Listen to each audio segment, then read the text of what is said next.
culmination of a year's work. And every single issue in there has had a ministerial meeting. So we're definitely certain that every issue has been captured, but not just captured, debated to the nail. Every issue has been really, really thoroughly canvassed with all of the G20 nations to ensure that we have the same understanding and a common framework to approach those issues. Crispin, the South Africa hands over the G20 presidency today, but the US is not here. What happens now?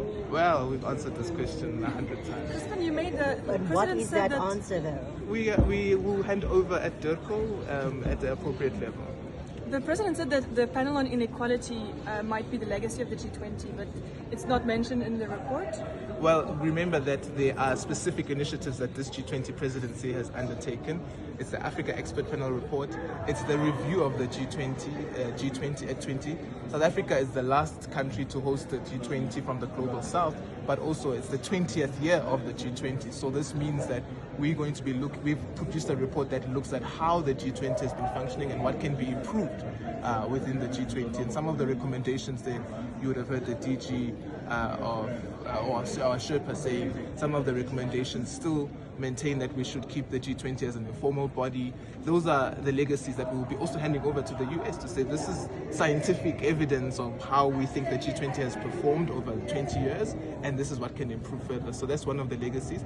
Also, the question of inequality doesn't only end within the G20 corridors, it also coincides with the Holy See's report, the Jubilee report from the Vatican around inequality, and those issues will permeate into other forums as well. And I think that's something, colleagues, that we need to understand, is that the G20 discussions don't end here in Nasrec. They reverberate into other forums as well, and they live on and take on a different life. Crispen, how do we ensure that this declaration is a livable, implementable document that benefits South Africans? Well, for us, it really speaks to our domestic priorities in a very, very big way.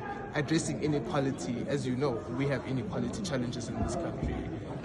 Ensuring that we're able to industrialize in a manner that is beneficial to South Africans. So for us, this consolidates our domestic agenda, and we will be able to ensure that we drive these national priorities also in an international forum. Crispen, unemployment is one of South Africa's major priorities, dealing with inequality.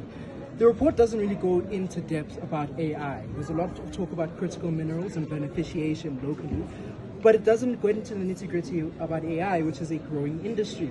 Why is this, and is there any... There's a special task force that dealt with the AI question, and what we were looking at specifically for our presidents on the AI question is how it's governed, because we can see that AI currently is also the domain of a very select few in terms of its development, but also how it unfolds. We have to ensure that we're able to have AI that benefits everybody. We are seeing the dangers of AI, but we're also seeing the positives of it, and having a conversation around how AI is governed has been a priority of this presidency. But then in terms of actually solving the problem of unemployment in South Africa, how can... AI is not exclusively an employment tool, and it's got various dimensions to it. So I think we need to look at AI more broadly, not only through the lens of employment. In fact, it creates completely new industries altogether.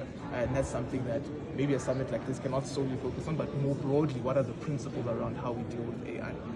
Will the president speak to the press at the end of the day or during the day? We will check with Vincent, and I'm sure he'll provide an update then. Washington calls it a shame that the declaration has been passed here. What is your reaction to that? Well, if they wanted to comment, they should have been in the room.